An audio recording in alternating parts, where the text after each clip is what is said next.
નમસ્કાર, સ્વાગત છે ગુજરાત ફર્સ્ટમાં સમાચારો સાથે હું છું દીપિકા। સ્થાનિક સ્વરાજ્યની ચૂંટણીને લઈને સૌથી મોટા સમાચાર।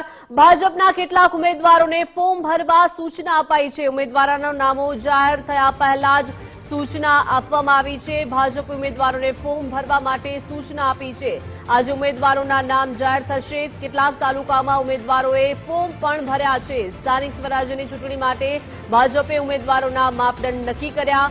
ઉમેદવારની ઉંમર 60 વર્ષથી વધુ ના હોવી જોઈએ। ઉમેદવાર જે તે બોર્ડનો જ હોય તે જરૂરી। ઉમેદવાર ભાજપનો સક્રિય સભ્ય હોવો જરૂરી। સારું કામ કરનાર ઉમેદવારને ફરી તક અપાશે।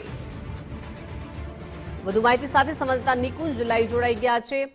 નિકુંજ, સ્થાનિક સ્વરાજ્યની ચૂંટણીને લઈને આ મોટા સમાચાર કહી શકાય। ભાજપના કેટલાક ઉમેદવારોને ફોર્મ ભરવા માટે સૂચના આપી દેવામાં આવી છે અને ઉમેદવારોના નામ આજે જાહેર થશે।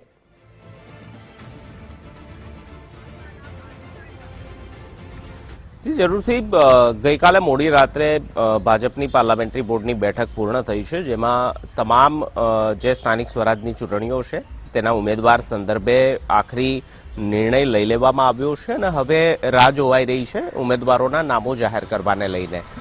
માનવામાં આવી રહ્યું છે કે બપોર બાદ સ્થાનિક સ્વરાજની ચૂંટણીના જે પણ ઉમેદવારો છે તેના નામો જે છે તે જાહેર કરી દેવામાં આવશે। નગરપાલિકાઓ, જૂનાગઢ મહાનગરપાલિકા અને અન્ય તાલુકા પંચાયત અને ખાલી પડેલી અન્ય બેઠકો છે તેના માટેની ચૂંટણી જે યોજાવાની છે તેના નામો ભાજપ ઉમેદવાર તરીકે આજે જાહેર કરશે।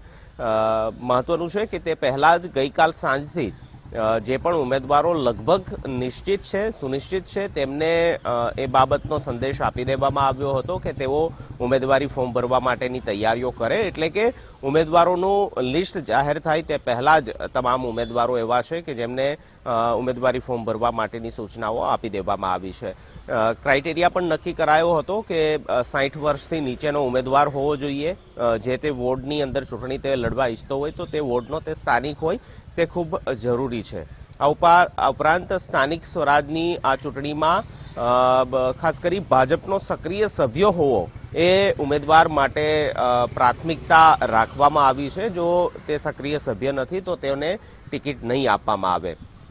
નો રિપીટેશન થિયરી જેવી કોઈ થિયરી આ વખતે સ્થાનિક સ્વરાજની ચૂંટણીઓમાં નથી। એટલે કે સારું કામ કરનાર, સારું પ્રદર્શન કરનાર એ ભાજપનો ઉમેદવાર ફરી એકવાર રિપીટ પણ થઈ શકે છે।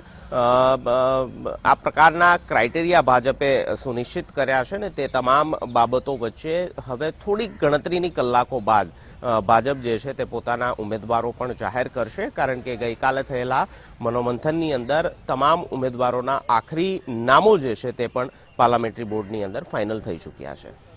જી, આભાર નિકુંજ વિગત આપવા બદલ।